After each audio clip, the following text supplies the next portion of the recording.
கடைகளில் அதிக விலை கொடுத்து வாங்கக்கூடிய சோஹன் அல்வாவை நம்ம வீட்டில் மிக குறைஞ்ச செலவில் ரொம்ப சுலபமாக நம்ம செஞ்சிடலாங்க. அது மட்டும் இல்லாமல் இது நட்ஸையும் நெய்யும் சேர்த்து செய்கிறதுனால ரொம்பவே ரிச்சான ஸ்வீட்டுன்னு சொல்லலாம். லாக்டோ க்ரீம் சாக்லேட் டேஸ்ட்டில் இருக்கும். ரொம்ப சூப்பராக இருக்குங்க. Hi friends, welcome to Chennai food. ரிச்சான காஸ்ட்லியான சோஹன் அல்வாவை ரொம்ப சுலபமாக நான் எப்படி செய்கிறேன்னு நீங்களே பாருங்கள் வாங்க. இந்த சோஹன் அல்வா செய்கிறதுக்கு இந்த மாதிரி பேப்பர் கப்பு இருந்தால் எடுத்துக்கோங்க. எல்லார் வீட்லேயுமே பேப்பர் கப்பு இருக்கும். அதனால் அதையே நம்ம பயன்படுத்திக்கலாம். அப்படி இல்லைன்னா ஏதாவது சின்ன குட்டி கிண்ணங்கள் இருந்தாலும் பயன்படுத்தலாம். நான் அந்த மாதிரி தான் குட்டி கிண்ணம் ஸ்டீலில் 2 எடுத்து வச்சுருக்கேன். இல்லைனா சிலிக்கான் மோல்டு கூட நீங்கள் பயன்படுத்திக்கலாம். உங்கள்கிட்ட இருக்கிற பொருளை வச்சு செய்யலாம். ஏன்னா இது நம்ம எடுத்துட்டு கழட்டிட்டு அதை உடைக்கிறதுக்கு ரொம்பவே கஷ்டமாக இருக்கும். இந்த பேப்பர் கப்பாக இருந்தால் நம்ம கட் பண்ணி எடுக்க ரொம்ப சுலபமாக இருக்கும். இப்போ இதுக்கு நம்ம நெய் தடவி விட்டுக்கலாம். எல்லா கப்பு கிண்ணம் எல்லாத்துலேயுமே நெய் தடவி விட்டுக்கோங்க. இந்த மாதிரி நெய் தடவி விடுறதுனால நம்ம எடுக்கும் பொழுது ஒட்டாமல் வரும். ரொம்ப சுலபமாக எடுத்துடலாம். நெய் தடவி முடித்த உடனே இந்த மாதிரி நட்ஸு நம்ம அதில் சேர்த்து விட்டுக்கலாங்க. நான் பிஸ்தாவை பொடிசாக இடித்து வச்சுருக்கிறேன். பாதாமை இந்த மாதிரி 2ஆக கட் பண்ணி வச்சுருக்கேன். முந்திரி பருப்பு முழு முந்திரியை 2 பிளந்து வச்சுருக்கேன். இதை நாம் இதில் செட் பண்ணிக்க போகிறோம். கொஞ்சமாக பிஸ்தாவை அப்படியே தூவி விட்டுக்கோங்க. எதுக்காக நம்ம இந்த மாதிரி செட் பண்ணிக்கிறோன்னா, இந்த ஸ்வீட்டு நம்ம ரொம்ப வேகமாக செய்ய வேண்டியிருக்கும். உடனே இறுகிடும். அதை நம்ம உடனே பாத்திரத்துக்கு மாற்றணும், இல்லை இந்த மாதிரி கப்புக்கு மாற்றணும். அதுக்காக நம்ம இந்த மாதிரி தயார் பண்ணி வச்சுக்கணும். அதுக்காக தான் நம்ம ரெடி பண்ணி வச்சுக்கிறோம். இந்த மாதிரி பிஸ்தா தூவிட்டு இந்த பாதாம் பருப்பை இந்த மாதிரி திருப்பி செட் பண்ணிக்கோங்க. இது மாதிரி பண்ணும் பொழுது பார்க்குறதுக்கு அழகாக இருக்கும். ஒரு பாதாம் ஒரு முந்திரி அந்த மாதிரி வச்சுக்கலாம். உங்கள் டேஸ்ட்டை பொறுத்தது. இதே மாதிரி எல்லா கிண்ணம் கப்புலையும் போட்டு வச்சுக்கோங்க. நான் எக்ஸ்ட்ராவாக 2 கப்பு ரெடி பண்ணி வச்சுருக்கிறேன். ஏன்னா நம்ம செய்யக்கூடிய அளவுகள் கொஞ்சம் அதிகமாக வந்துச்சுன்னா அந்த நேரம் நம்ம தயார் பண்ண முடியாது. அதனால் முன்னாடியே 2 கப்பு இது மாதிரி எக்ஸ்ட்ராவாக நெய் தடவி இது மாதிரி போட்டு வச்சுக்கோங்க. இது அப்படியே இருக்கட்டும். ஒரு சின்ன பவுல் ஒன்று எடுத்துக்கோங்க. 3 டேபிள் ஸ்பூன் அளவுக்கு மில்க் பவுடர் சேர்த்துக்கலாம். 3 டேபிள் ஸ்பூன் மில்க் பவுடர் சேர்த்திங்கன்னா நீங்கள் 4 டேபிள் ஸ்பூன் அளவுக்கு மைதா சேர்த்து விட்டுக்கணும். 4வது டேபிள் ஸ்பூன் மைதா நான் சேர்த்துட்டேன். இதை ஸ்பூன் வச்சு அப்படியே கலந்து வச்சுக்கோங்க. எல்லாமே ரெடி பண்ணிட்டு தான் இந்த ஸ்வீட்டை நம்ம செய்ய ஆரம்பிக்கணும். ஏன்னா ரொம்ப குயிக்காக இறுகிடும். அதனால் ரொம்ப குயிக்காகவே நம்ம எல்லாமே செஞ்சுக்கணும். முன்னாடியே ரெடி பண்ணியும் வச்சுக்கணும். இந்த மாதிரி கலந்துட்டு ரெடி பண்ணி எடுத்து வச்சுக்கோங்க. இந்த ரெசிபி செய்யறதுக்காக ஸ்டவ் ஆன் பண்ணிவிட்டு அடுப்பில் பேன் வச்சுக்கோங்க. நான்ஸ்டிக் பேனாக இருந்தால் ரொம்பவே வசதியாக இருக்கும். மெஷரிங் கப்பில் 1/4 கப்பு அளவுள்ள கப்பில் நான் நெய் எடுத்திருக்கேன். அந்த நெய்யில் சேர்த்துக்கிறேன். நெய் உருகட்டும். அதே மெஷரிங் கப்பில் 1 கப்பு அளவுள்ள கப்பில் நான் சர்க்கரை எடுத்திருக்கேன்.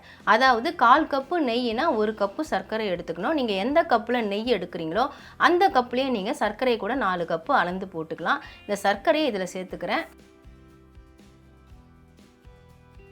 இந்த நெய்யில் இந்த சர்க்கரை நல்லா கரையணும். கரைஞ்சிட்டு நல்லா கேரமலைஸ் ஆகணும்.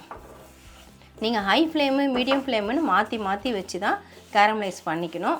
நல்ல தேன் கலர் வரணும். நம்ம கலந்து விட்டுக்கிட்டே தான் இருக்கணும்.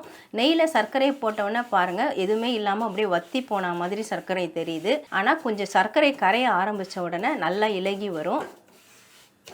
நாம் நெய்யில் சர்க்கரை சேர்த்தப்போ எப்படி இருந்தது, இப்போ பாருங்கள் நெய் தனியாக அதுலேருந்து பிரிஞ்சு வந்துருச்சு.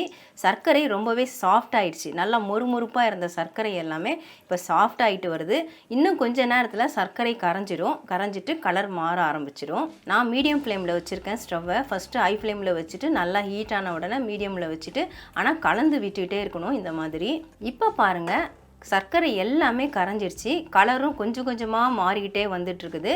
இன்னும் கொஞ்சம் தேன் கலர் வரட்டும்னு பார்க்குறேன். நல்லா கோல்டன் ப்ரௌன் கலரில் வரணும். அதாவது தேன் கலர், நம்ம தேன்லாம் இருக்கும் இல்லைங்களா, அந்த கலர் கொஞ்சம் வரணும். அது வந்ததுக்கப்புறமா நம்ம மிக்ஸ் பண்ணி வச்ச மாவை போடணும். இன்னும் கொஞ்சம் நேரத்தில் வந்துடும். இப்போ பாருங்கள் நல்லாவே கலர் வந்துருச்சு. சுகர் நல்லா கேரமலைஸ் ஆகிடுச்சு பாருங்கள். ஸ்டவ்வை நான் சிம்மில் வச்சுட்டேன். கடைசியில் ஃபஸ்ட்டு ஹை ஃப்ளேமு அப்புறம் மீடியம் ஃப்ளேம் வச்சு இப்போ சிம்மில் தான் வச்சுருக்கிறேன். இப்போ கலர் வந்ததுக்கப்புறம் நம்ம சுத்தமாக அடுப்பை ஆஃப் பண்ணிடணும். ஆஃப் பண்ணிவிட்டு நாம் ரெடி பண்ணி வச்ச இந்த மில்க் பவுடர் மைதா இந்த மிக்ஸை இதில் கொட்டிட்டு நம்ம கலர் ஆரம்பிச்சிடலாம். அந்த அடுப்போட சூடு நெய்யோட சூடுலேயே அது நல்லா மிக்ஸ் ஆகணும். ஆனால் கைவிடாமல் கலருங்க.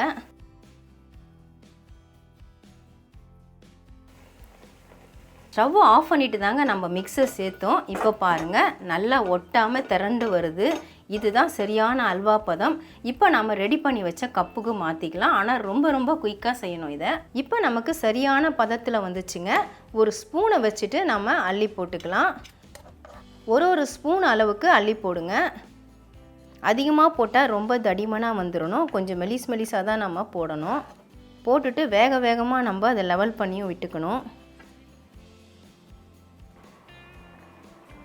எல்லாத்துலேயுமே நான் ஃபில் பண்ணி விட்டுட்டேங்க. பாருங்கள், பேனில் சுத்தமாக ஒட்டலை. இப்போ நெய் தடவின ஸ்பூனை வச்சு லைட்டாக லெவல் பண்ணி விட்டுடுங்க. எல்லாத்தையுமே நம்ம குயிக்காக பண்ணணும். ஏன்னா இந்த ஸ்வீட் உடனே செட் ஆகிடும். லைட்டாக அழுத்தி விட்டிங்கன்னா அது லெவல் வந்துடும். அவ்வளோதாங்க, நம்ம எல்லாத்தையும் பண்ணி முடிச்சாச்சு. இது அப்படியே வெளியவே வச்சா அரை மணி நேரம் நம்ம வச்சிடலாம். ஃப்ரிட்ஜில் வச்சா 10-15 நிமிஷத்துலேயே அதை நம்ம அதிலேருந்து எடுத்துடலாம். இந்த ஸ்வீட் இப்போ நல்லாவே ஆறிடுச்சுங்க. நான் அரை மணி நேரம் ஆற விட்டுருக்கேன். இப்போ நம்ம இந்த கப்பை சிசர் வச்சு கட் பண்ணிவிட்டு கிழிச்சிட்டு எடுத்துடலாம். பாருங்கள், அப்படியே கிழிச்சு விட்ட உடனே சூப்பராக வருது. இதே மாதிரி எல்லா கப்பில் இருந்தும் நம்ம கழட்டி எடுத்துடலாம். இந்த மாதிரி மெலிசாக தான் நம்ம ஊற்றணும். அதுக்காக தான் நான் சொன்னேன் 1 ஸ்பூன் ஊற்றினா போதும்னு. இந்த ஸ்வீட்டை பொறுத்த வரைக்கும் உடச்சி தான் சாப்பிடணும். மெலிசாக இருந்தால் நம்ம கைகள்லேயே உடச்சிடலாம். கப்பில் இருக்கிறது எல்லாமே எடுத்துட்டாங்க. இந்த கிண்ணத்தில் இருக்கிறது பார்த்திங்கன்னா இந்த மாதிரி கத்தி வச்சுட்டு அடி குத்தி விட்டாலே வந்துடும். பாருங்கள் எவ்வளோ ஈஸியாக வருதுன்னு. சூப்பராக இருக்குது பாருங்கள். இதுலேயே நான் கொஞ்சம் மெலிசாக இருக்கிற மாதிரி தான் ஊற்றிருக்கிறேன். எல்லாமே தடிமனாக ஊற்றலை. ரொம்ப ஈஸியாக கழண்டு வருது. நம்ம நெய் தடவிட்டு நட்ஸ் போட்டு தான் நம்ம ஊற்றி விட்டோம். ரொம்ப ஈஸியாக இருக்குது. ரொம்ப டேஸ்ட்டாகவும் இருக்கும். அவ்வளவுதான் ஃப்ரெண்ட்ஸ், ரொம்ப சுலபமாக சோஹன் அல்வா நாம் ரெடி பண்ணிட்டோம். ரொம்பவே சூப்பராக வந்திருக்கு. நீங்கள் இன்னும் தேன் கலர் லைட்டாக வரும்பொழுதே நீங்கள் மிக்ஸை போட்டிங்கன்னா இன்னும் கொஞ்சம் லைட்டாகவே கலர் வரும். ஏன்னா அது ஹீட்லேயே கலர் ரொம்பவே அதிகமாக சேஞ்ச் ஆகுது. உங்களுக்கு லைட்டாக வேணும்னு நினச்சிங்கன்னா அந்த மாதிரி செஞ்சுக்கோங்க. மற்றபடி சூப்பராக இருக்குங்க. டேஸ்ட்டும் அருமையாக இருக்குது. நீங்களே இதே மாதிரி மெலிசாக செஞ்சு பாருங்கள். நான் உடைச்சே காட்டுறேன் உங்களுக்கு. கிண்ணத்தில் போட்டது தான் எடுத்துருக்கிறேன். அதை உடைக்கிறேன். பாருங்கள், இவ்வளோ மெலிசாக செஞ்சே உடைய மாட்டேங்குது. சாதாரணமாக இந்த ஸ்வீட்டை கல் வச்சு உடச்சி சாப்பிடுவாங்க. அந்த மாதிரியான ஸ்வீட் தான். கடைகளில் இன்னும் கூட கனமாக இருக்கும்.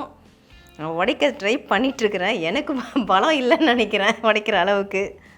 ஸ்பூனில் தட்டிடலாம். பாருங்கள், ஸ்பூனில் ஒரு தட்டு போட்டோன்னே நொறுங்கிடுச்சு. சொன்ன மாதிரி சூப்பராக வந்திருக்கு பாருங்கள். பீசஸ்லாம் நம்ம கையில் உடச்சிருந்தா கூட இத்தனை துண்டு வந்திருக்காது போல். நல்லா நொறுங்கி வந்திருக்கு. நான் ஏற்கனவே சொல்லியிருப்பேன் லாக்டோ கிங் சாக்லேட் மாதிரியே இருக்கும்னு சொல்லிட்டு. லாக்டோ கிங் சாக்லேட் பார்த்தீங்கன்னா கொஞ்சம் ஹார்டாக தான் இருக்கும். அதை கூட நம்ம கடிச்சு தான் சாப்பிட வேண்டியிருக்கும். அதே மாதிரி தாங்க இதுவும் இருக்கும். இந்த சோஹன் அல்வாவும் அதே டேஸ்ட்டில் தான் இருக்கும். ரொம்ப சூப்பராக இருக்கும். நல்ல செம்மையாக வந்திருக்கு. இப்போ நான் உங்களுக்கு சாப்பிட்டே காட்டுறேன்.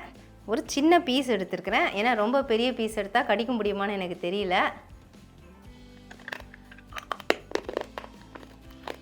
சேம் லாக்டோ கிங் சாக்லேட் சாப்பிட்ற மாதிரியே இருக்குது. பல்லில் கடிக்க முடியுதுங்க. கடிக்கிற அளவுக்கு தான் இருக்குது. ரொம்பலாம் ஹார்டாயில். இந்த ஸ்வீட்டை 4 வாரத்துக்கு வெளியே வச்சு சாப்பிட்லாங்க. கெட்டு போகாது. இந்த ஸ்வீட்டுக்கு ஃபுல் அண்ட் ஃபுல் நெய் சேர்க்க வேண்டாம் அப்படின்னு நினச்சிங்கன்னா பாதி நெய் பாதி எண்ணெய் சேர்த்து கூட செய்யலாம். நம்ம லாக்டோ கிங் சாக்லேட் சாப்பிட்டா எந்த ஃபீல் கிடைக்குமோ அதே ஃபீல் நமக்கு கிடைக்குது.